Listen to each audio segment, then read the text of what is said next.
অপেক্ষাকে আমি আজও ছাড়তে পারিনি। হ্যাঁ, অপেক্ষার কথাই বলছি।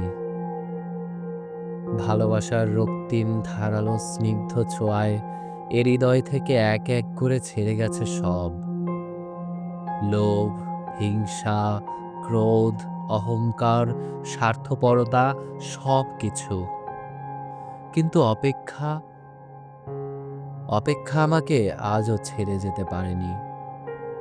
আমি ভালোবাসার জন্য সবকিছু ছেড়েছি, শুধু অপেক্ষা ছাড়া। অপেক্ষাকে আমি আজও হৃদয়ের গহীনতম অংশে অবরুদ্ধ করে বেঁচে আছি।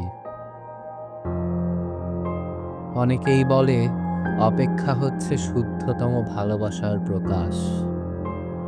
ভালোবাসতে সবাই পারে, কিন্তু সবাই প্রিয়তমার জন্য অপেক্ষা করতে পারে না। আসলেই কি তাই? জানি না তো। হবে হয়তো, তবে অপেক্ষার কাছে আমি অনেক ঋণী।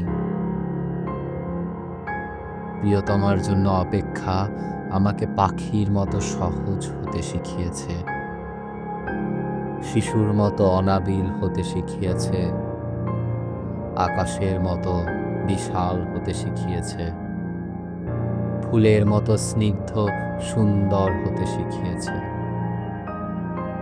অপেক্ষা আমাকে সাগরের নীল জলরাশির মতো গভীর হতে শিখিয়েছে, প্রকৃতির মতো স্বচ্ছ হতে শিখিয়েছে, সোনালী সন্ধ্যার মায়াবী মৌনতার মতো নিবিড় হতে শিখিয়েছে।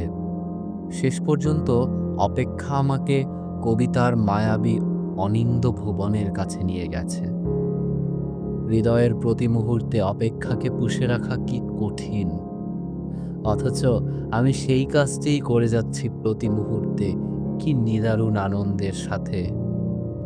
আহ, অপেক্ষা, তুমি কি বেদনার্দ্র সুন্দর।